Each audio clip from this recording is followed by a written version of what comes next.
જય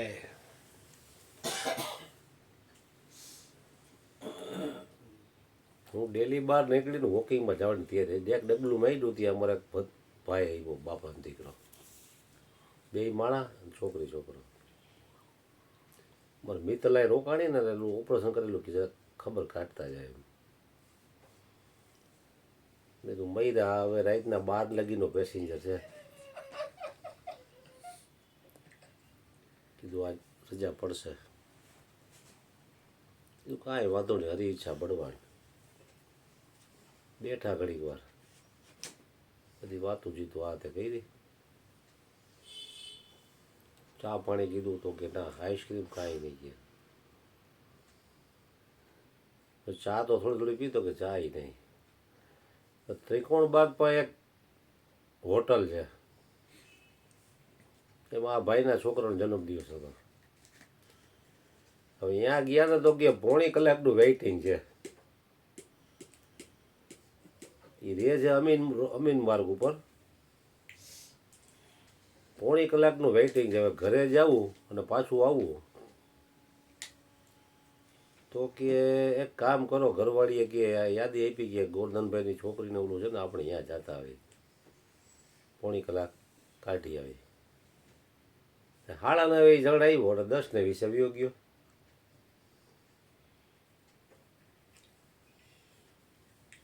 મારે વોકિંગ કરવાનો જે ટાઈમ હતો ને એ ટાઈમમાં જે આવ્યો કેવું એક્ઝેક્ટ બધું ગોઠવેલું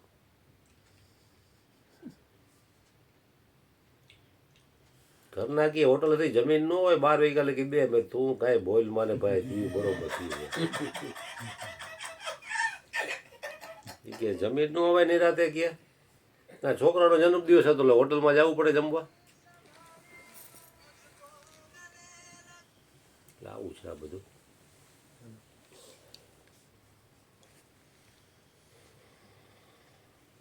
વાત કરીએ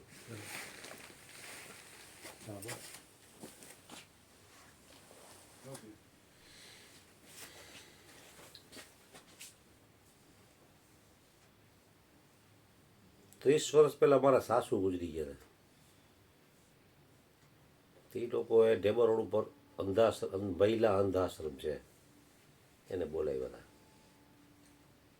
રાત્રે 9 થી 11 ગાવાવાળા સુરદાસ વગાડવાવાળા મંજીરા તબલા બધાય સુરદાસ એટલે ગાડીમાં તેડી આવવાના મૂકી આવવાના તમારે એ કાંઈ માગે નહીં તમારે જે દેવું હોય એટલે એ ભજન ગાય આખું આમ થતી હોય અમુકને તો આમ જ હોય આમ આખું કરે પેલો ધૂતરાષ્ટ્ર કેમ કરે એવી રીતે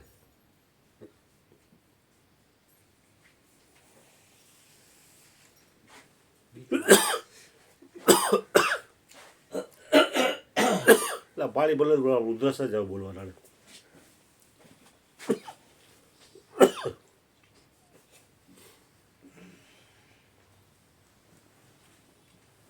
ભજન ગાય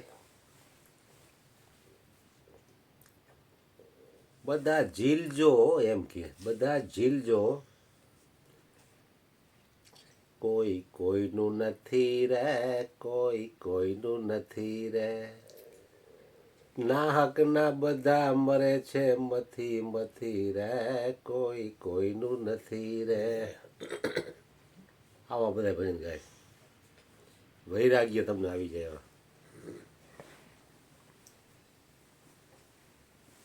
એટલે ભગવદ્ ગીતાના એક શ્લોક છે તમે બધા ઝીલજો તમે બધા ઝીલજો અનન્ય ચેતા સતતમ યોમા અનન્ય ચેતા સતતમ યોમા અનન્ય ચેતા સતતમ યોમા અનન્ય ચેતા સતતમ યોમા સ્મરતિ નિત્યસઃ સ્મરતિ નિત્યસઃ સ્મરતિ નિત્યસઃ સ્મરતિ નિત્યસઃ તસ્યાહં સુલભ પાર્થ તસ્યાહં સુલભ પાર્થ તસ્યાહં સુલભ પાર્થ તસ્યાહં સુલભ પાર્થ નિત્યયુક્ત સયોગિના નિત્યયુક્ત સંયોગિના નિત્યયુક્ત યોગિના નિત્યયુક્ત સંયોગિના અનન્ય ચેતા સતતમ યોગા. અનન્ય એટલે બીજું નહીં. બાપુએ જેમ કીધું ને એક નામ સિવાય કાંઈ નથી. એ અનન્ય છે, કારણ કે નામમાં બધું સમાઈ ગયું. અનન્ય ચેતા સતતમ યોમાં. અનન્ય એટલે બીજું કાંઈ નહીં, એક જ. સતતમ યોમ એટલે સતત એની યાદે. અન્યમાં જે અનન્ય છુપાયેલો છે એની યાદી.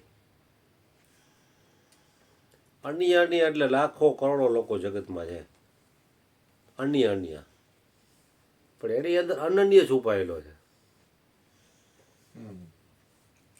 અનન્ય ચેતા સતતમ યોમાં, સતત એની યાદી, બીજી યાદી જ નહીં. અનન્ય ચેતા સતતમ યોમાં સ્મરતિ નિત્યસઃ. સ્મરતિ એટલે સ્મરણ, એનું યાદી. નિત્યસઃ એક દી યાદી કરી એક દી રજા પાડી એમ નહીં. નિત્યસઃ તસ્યાહં સુલભ પાર્થ. ભગવાન શ્રી કૃષ્ણ અર્જુનને કહે છે તસ્યાહં સુલભ પાર્થ. હે અર્જુન, એના માટે હું સુલભ છું, દુર્લભ નથી.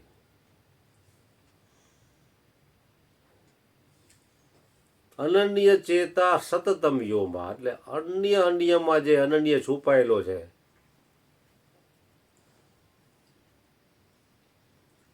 નિત્યસઃ રજા નહીં.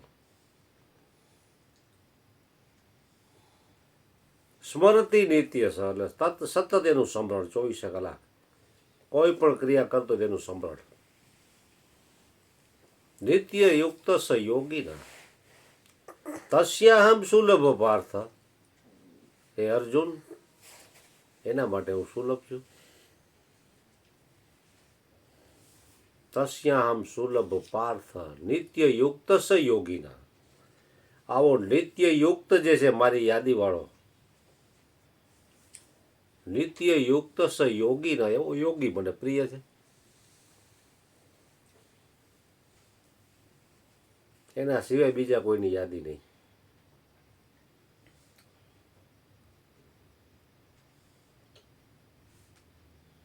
બોલી નાખવું હેલું, પણ એ કરવું કેટલું કઠિન. નિત્ય યુક્ત સ યોગીના. હવે નામ છે એ જ નિત્ય છે, કાયમ છે, પ્રગટ છે. બધામાં બાપુ કેટલું જોકર્યું રહ્યું, એકામાં બે એકામાં ભળે 3 એકા થાય.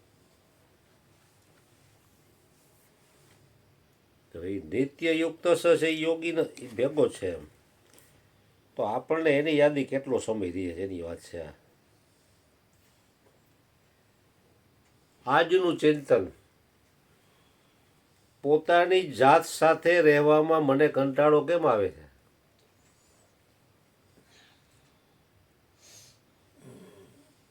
પોતાની જાત સાથે રહેવામાં કેમ કંટાળો આવે છે? પ્રશ્ન છે મોટો.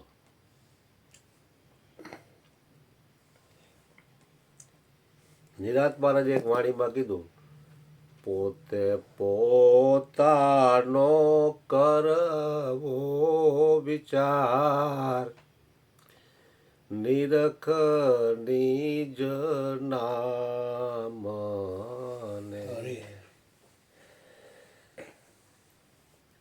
પોતે પોતાનો વિચાર કરવો. પોતાનો એટલે શરીરનો નહીં. પોતાનો વિચાર કરવો એ કોઈ સ્વાર્થની બાજી નથી. કારણ કે પોતાના વિચારમાં આખા બ્રહ્માંડનું કલ્યાણ છુપાયેલું છે.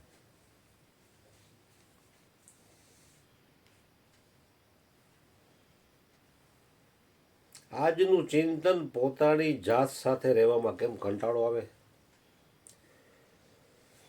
કોરોનાની વર્તમાન પરિસ્થિતિમાં માણસ લોકડાઉનના કારણે ઘરમાં બંધ છે, તો તમે આખો દિવસ શું કરો છો જરા હિસાબ માંડજો. કેટલા એવા માણસો હશે જે આખા દિવસમાં વિશેષ કાંઈ જ નહીં કરતા હોય. આવા લોકો પોતાના દિવસોને ચીલાચાલુ કામકાજોથી પૂરો કરી દે છે. જે કામકાજની જરૂર નથી એવા ચીલાચાલુ કામકાજથી આખો દિવસ પૂરો કરી દે માણસો. પાશ્ચાત્ય દાર્શનિક પાસ્કરનું વચન છે, આધુનિક માણસની મોટામાં મોટી મુશ્કેલી અને મોટામાં મોટું દુઃખ એ છે કે પોતાના રૂમના ખૂણામાં 10 મિનિટ પણ ચૂપચાપ પલાઠી મારીને બેસી શકતો નથી. સાચું બાપુ? સાચું? કામનું તો જાણે એક વ્યસન જ થઈ ગયું છે. એક દ્રષ્ટિએ આ દારૂ કરતાં પણ આ મોટું વ્યસન છે. દારૂ તો કદાચ શરીરને બરબાદ કરે છે. વ્યવસ્થ રહેવાનું અને કામ કરવાનું વ્યસન તો મનને કમજોર અને આત્માને મૂર્છિત કરે છે. માણસનો સામાન્ય રીતે એવો સ્વભાવ પડી ગયો હોય કે પોતાની જાતથી બચવા હંમેશા વ્યવસ્થ રહે છે. પોતાનો વિચાર કરવાનું કહો એટલે મારે ટાઈમ નથી, હું વ્યવસ્થ છું. અને સતત ભીડમાં રહેવાનો પ્રયત્ન કરે છે. માણસ પોતાની જાતને હંમેશા નકારે છે. તમે તમારી જાત સાથે બેસવામાં કંટાળો છો તો વિચારો કે તમારી સાથે બેસનાર કેટલો કંટાળતો હશે. ઘણા એનો વ્યર્થની વાતો જ કરી રાખે, આપણે કંટાળો આવે કે આવડો આવે ઊભો થાય તો સારું. તો પોતાની જાત સાથે છે તે બેસવામાં કંટાળો આવે છે, તો એ જેની પાસે બેસતો હશે ને કેટલો કંટાળો આવતો હશે. વિચાર કરવા જેવી વાત છે. વિચારો કે તમારી સાથે બેસનાર કેટલી કંટાળતો હશે. પોતાની તો જાણે કોઈ કિંમત જ નથી. આ કારણે પોતાના માટે વિચારવાનો અને પોતાની જાતને સંવારવાનો સમય જ નથી રહેતો. જોકે સમય તો ખૂબ છે, સમય નથી એ બહાનું તો હવે નકામું થઈ ગયું છે. મોસ્ટલી ઘણા ખરા લોકો સાવ જ નકામા કામોમાં પોતાની મૂલ્યવાન ઉર્જાને વેડફી નાખે. પોતાની જાત સાથે માણસ બેસી શકતો નથી કેમ કે પોતાની ભીતર બેઠેલા શેતાનની મુલાકાત કરવી બહુ મોટી સાધના અને સાહસ માગે છે. આપણે પોતાનાથી એટલા ગભરાયેલા છીએ કે 50 ન કરવાના કામ કરીશું, પણ પોતાની જાત સાથે બેસી આનંદની અનુભૂતિ નહીં કરીએ. કોઈએ સરસ કહ્યું છે કે મૂર્ખ માટે એકાંત સુખ છે. મૂર્ખ માટે એકાંત સુખ છે. જ્ઞાની માટે એકાંત સુખ છે. જ્ઞાની હોય ને એકાંત મળે તો એ સુખી હોય. પોતાની જાતથી ભાગીને ક્યાં જશો અને ક્યાં સુધી ભાગશો? ક્યારેક તો પોતાની જાત સાથે રહેવાનું એપોઇન્ટમેન્ટ તો લેવું જ પડશે. અત્યારે અવસર છે આનો અભ્યાસ કરવા માટે.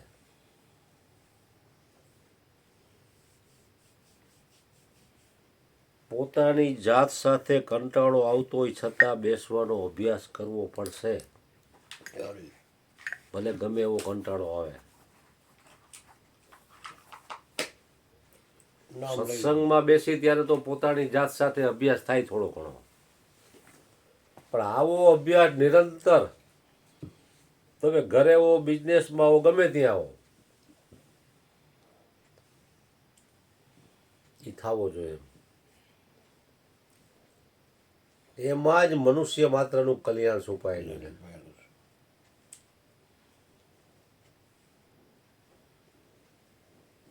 તો એ અભ્યાસ ન કર્યો તો તમે કાંઈ ન કર્યું.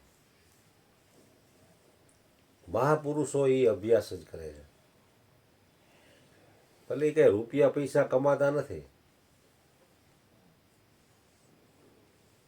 એને કઈ સુખ સગવડ કે ભોગ વૈભવની જરૂર નથી, અને એની ભૂખે નથી એને.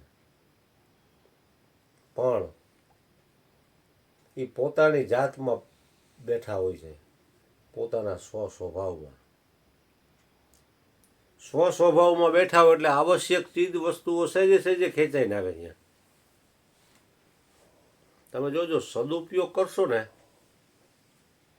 એટલે પરમાત્મા તમને સમય આપી દેશે. સમયનો દુરુપયોગ કરવાવાળા પાસે સમય જ નથી, અને સદુપયોગ કરવાવાળા પાસે સમય છે. લક્ષ્મી ચંચળ છે, ભગવાન વિષ્ણુની ધર્મ પત્ની છે, એની ચરણચંપી કરે છે. પણ જે મહાપુરુષોનું જીવન પરહિત માટે છે, બીજાના કલ્યાણ માટે છે, તો એ લક્ષ્મી સહેજે સહેજે આવશે. લક્ષ્મી પણ ઈચ્છે છે કે મારો સદુપયોગ કોણ કરે છે ત્યાં હું જાઉં. આપણે ઘણા દાખલા જોયા છે કે દારૂ, જુગાર, પરસ્ત્રી ગમન, માંસ મટન, ચોરી, એવા લોકો પાસે રશ્મિ લાંબો સમય ટકશે નહીં. સદગુરુ પાસે જે શીલનું 5 શીલ મૂક્યા છે, અને પછી પૈસા હોવાના કારણે શીલ ઉપર પગ દઈ અને એનો દુરુપયોગ કરે છે, તો એ લક્ષ્મી ટૂંકા ગાળામાં એને છોડી દે છે. એની સામે સ્વ સ્વરૂપમાં જે સ્થિર છે, પોતાની જાત સાથે રહેવામાં જેને બિલકુલ કંટાળો નથી, એને જગતના સંપર્કમાં કંટાળો છે, વ્યર્થ વાતોમાં કંટાળો આવે એને. કામથી ન થાકી એટલા વાતોથી થાકી જાય, વ્યર્થ વાણી વિલાસ થઈ. તો ત્યાં એ મહાપુરુષોના ચરણોમાં લક્ષ્મી આરોટતી હોય છે કે અહીંયા જાઓ તો આ મારો કંઈક સદુપયોગ કરશે એમ. એમાં એને પ્રસન્નતા થાય છે. અને એવા મહાપુરુષોના ચરણોમાં લક્ષ્મીજી 24 કલાક આરોટતી હોય છે.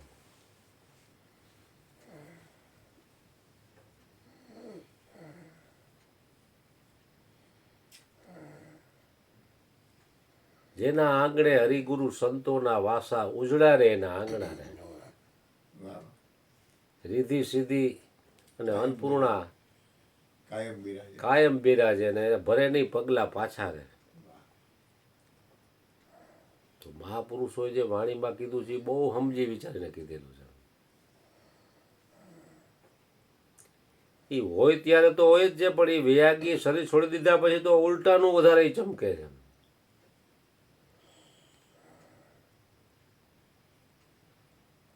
આપણે 5 માણસ જમાડવું હોય તો કેટલું પ્લાનિંગ કરવું પડે, બકાલું ઘરમાં ન હોય. બગદાણાવાળા બજરંગદાસ હમણાં તિથિ લાખો માણસો જમશે, રોજ 5-10 હજાર માણસ તો કાયમી હોય, તો ક્યાંથી ના હોય બધું? કારણ કે શરીરથી હયાત નથી, એટલે વ્યાપકમાં બિરાજે છે. કારણ કે વ્યાપક છે એ સૂક્ષ્મથી પણ સૂક્ષ્મ છે, અને મહાનથી પણ મહાન છે. વ્યાપકમાં બિરાજે એટલે એની તાકાત અનંત ગણી વધી જાય એમ. શરીરથી હોય ત્યારે તો અમુક લોકો એને દેહ સમજતા હોય ને ગુણદોષ જોવે, પણ શરીર છોડી દીધા પછી તો એના ગુણ જ દેખાય ને. હવે દેહ તો છે નહીં, પછી એની તાકાત વિશેષ ઘણી થઈ જાય છે. ન માનતા હોય એ પણ માને એને. હોય ત્યારે હું ભૂઈ રતણીઓ જોઈ, ત્યાં કદર બહુ ઓછા લોકોને થાય. પણ જ્યારે શરીરથી ન હોય ને ત્યારે એની કદર વિશેષ થાય અને એનો પ્રભાવ પણ વિશેષ રૂપે પડે છે.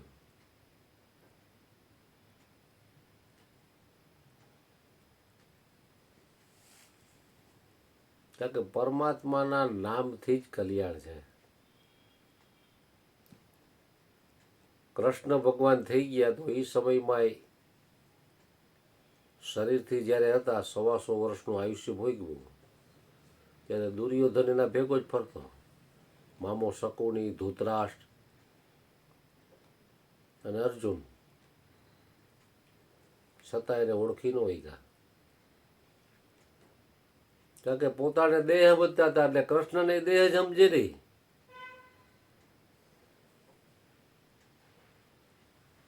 કારણ કે ઇન્દ્રિયોથી પરનું તત્વ છે, ઇન્દ્રિયોથી કેવી રીતે પામી લેવું એને? એનો અર્થ એવો પણ નથી કે ઇન્દ્રિયોથી ભગવાનનું નામ ન લેવું, કે ભગવાનનું દર્શન ન કરવું, કે ભગવાનના ગુણાનુવાદ ન સાંભળવા અને જીભથી એના ગુણગાન ન ગાવા, એવો મતલબ પણ નથી એનાથી. પણ એ બધી ઇન્દ્રિયો એમાં એના ગુણગાન ગાવા માટે છે. ગુણગાન ગાતા ગાતા ગાતા પોતાની જાતમાં પરમાત્માને એકતાર જોડવાની વાત છે. વાણીમાં કીધું ને, મરીને જીવે એનો દેશ એવો જાણજો, નામ સમાન નથી નાણું, આનંદે હતી સુગરાનું સુખ શું વખાણું.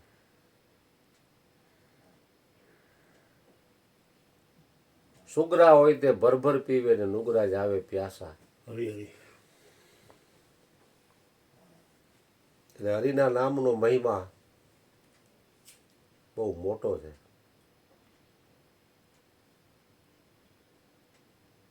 કારણ કે જે કાંઈ ભગવાન થઈ ગયા, રામ કૃષ્ણ,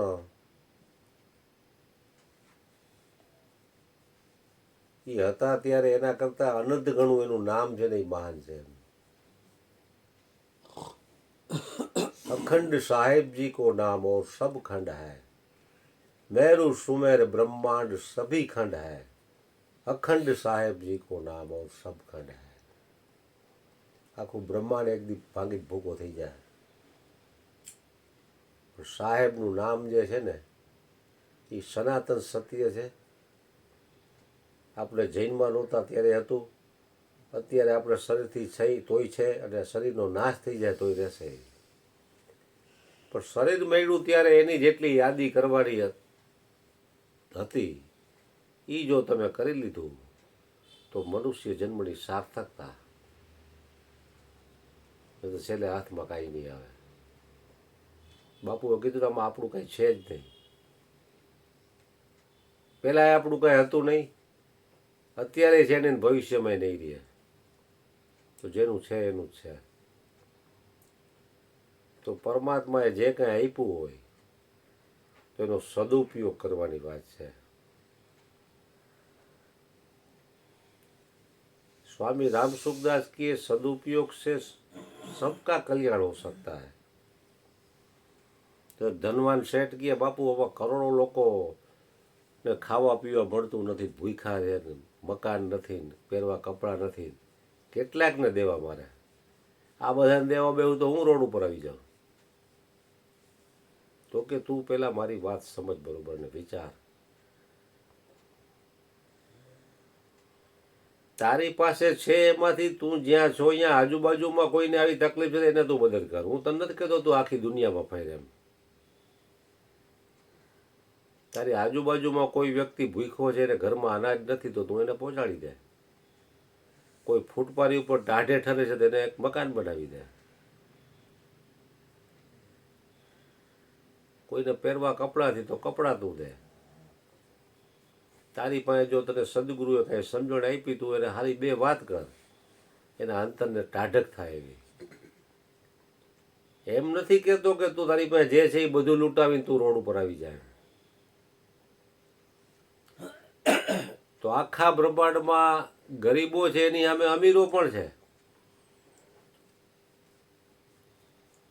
તો બધા પોતપોતાના વિસ્તારમાં જે કાંઈ જરૂરિયાત છે એ પૂરી કરવા માંડે તો કલ્યાણ થઈ જાય કે નહીં? જેની પાસે ધન છે એનું તો થાય, પણ જેની પાસે નથી એનું ભેગું થાય.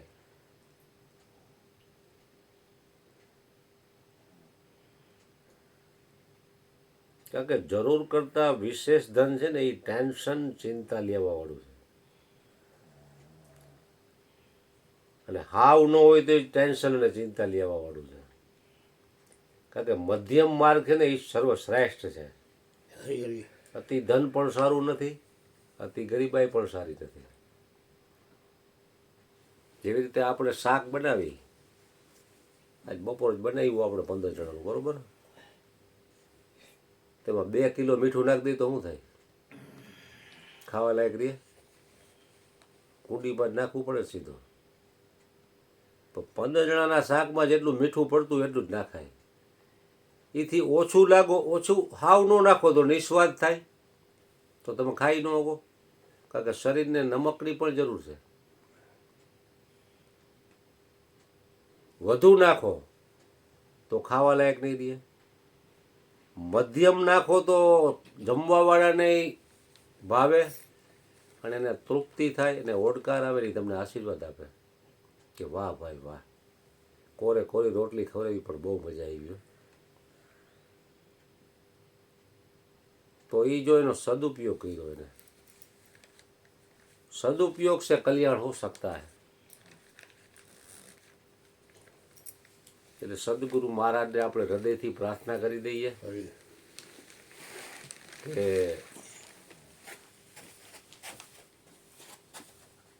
અમે તમારા ચરણે હાથમાં જલ લઈ અને તન મન ધન અર્પણ કર્યા છે, અને તમે અમને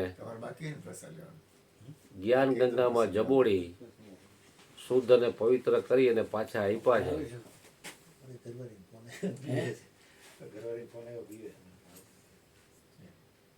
શુદ્ધ અને પવિત્ર કરીને પાછા આપ્યા છે, તો અમે એને અમારા ન માનીએ, સ્વપ્નમાં પણ અમે એને અમારા ન માનીએ, અને યથા યોગ્ય જ્યાં જરૂર હોય ત્યાં અમે એનો સદુપયોગ કરીએ એવી તમે અમારી ઉપર